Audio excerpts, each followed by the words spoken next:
जर्जियाको जिन्जी आन्दोलनमा नेपालको झण्डा प्रदर्शन, सरकारले अटेरी गरेको खण्डमा नेपाल जस्तै स्थिति बनाइदिने चेतावनी, प्रतीकात्मक रूपमा उठाइएको हुन सक्ने कूटनीतिज्ञहरूको दाबी। पूर्वी युरोपेली देश जर्जियामा भइरहेको जिन्जी आन्दोलनमा केही प्रदर्शनकारीहरूले नेपालको झण्डा बोकेका छन्। जिन्जी विद्रोहीहरूले सरकारले अटेरी गरेको खण्डमा नेपाल जस्तै स्थिति बनाइदिने चेतावनी दिँदै संकेत स्वरूप सन्देश दिन नेपालको झण्डा बोकेर प्रदर्शन गरेको बताइएको छ।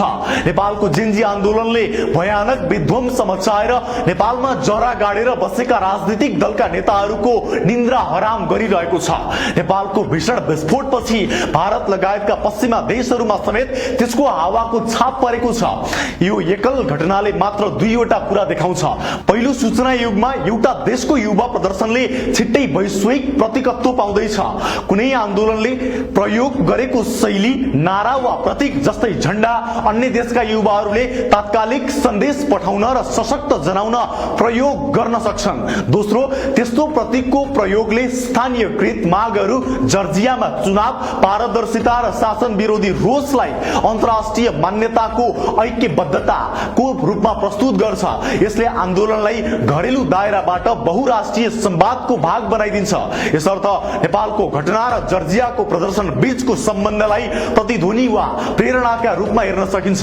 तर सावधान रहनुपर्ने कुरा के हो भने प्रेरणा र प्रत्यक्ष नियन्त्रण बीच ठूलो भिन्नता हुन्छ र अहिले उपलब्ध रिपोर्टहरूमा प्रत्यक्ष विदेशी नियन्त्रक भन्ने कुनै स्पष्ट प्रमाण छैन।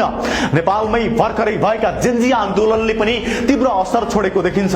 ती आन्दोलनहरू जुन सामाजिक सञ्जाल र स्थानीय असन्तुष्टिको संयोजनबाट संयन्त्र विहीन तर व्यापक प्रदर्शनमा परिणत भए। केही अवस्थामा त सरकार परिवर्तन र राजनीतिक संरचनामा तीव्र कलपमा परिणत भएका समाचार विश्लेषणहरूले संकेत गर्छन्। अन्तर्राष्ट्रिय स्तम्भहरू र विश्लेषकहरूले नेपालको आन्दोलनलाई नेतृत्व विहीन तर प्रभावशाली र नियम बदल्ने घटना भनेर व्याख्या गरिरहेका छन्, जसले शक्ति सन्तुलन र राज्य नागरिक सम्बन्धका नयाँ नियमहरू सोध्छ। तर यो पनि जोड्नुपर्छ कि हिंसा, विध्वंस वा अनियन्त्रित विभाजनले दीर्घकालीन नकारात्मक परिणाम ल्याउन सक्छ। अतः आन्दोलनको अन्तर्राष्ट्रिय प्रतिध्वनिले प्रेरणा त दिन्छ, तर अनुकृति सधैँ समान परिणाम दिन्छ भन्ने छैन। समग्रमा भन्नुपर्दा नेपालमा देखिएको जिन्जी उथलपुथलले मात्र घरेलु राजनीतिक परिदृश्यलाई मात्र परिवर्तन गरेको छैन, त्यसले सूचना समयका युवा आन्दोलनहरू कसरी आकार लिन्छन् र कसरी सीमापार सन्देश पुर्याउँछन् भनी एक उदाहरण प्रस्तुत गरेको छ। जर्जियामा देखिएको नेपाली झण्डाको प्रयोगले त्यो सांकेतिक अन्तर्राष्ट्रिय प्रभावलाई दृश्यमा परिणत गरेको छ। यो एउटा चेतावनी पनि हो र एउटा सम्बन्धता सन्देश पनि। तर अनुसन्धान र थप पुष्टि नभएसम्म यसलाई व्यापक नीतिगत वा रणनीतिक हस्तक्षेपको प्रमाणका रूपमा लिनु जोखिमपूर्ण हुनेछ। त्यहाँका केही प्रदर्शनकारीहरूले नेपाल जस्तो स्थिति बनाउन सक्ने चेतावनीका रूपमा झण्डा बोकेको बताएका रिपोर्टहरू आएका छन्। नेपालमा मचिएको आँधी बेहरी भीषण आन्दोलनको प्रभावले भारतको दिल्लीमा समेत जनसागर एकत्रित पारेको थियो। नेपालको आन्दोलनले भारतमा झड्का मात्रै दिएको छैन, धक्का नै पुर्यायो।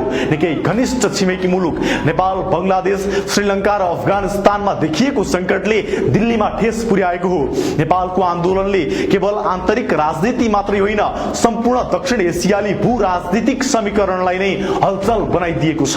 भारतले धेरै लामो समयसम्म बंगलादेशकी तत्कालीन प्रधानमन्त्री शेख हसिनालाई समर्थन गर्यो। त्यस्तै नेपालमा पनि भारतले आफ्ना निकै नजिकका मित्र मानिएका नेताहरूको शासन गुमाएको छ।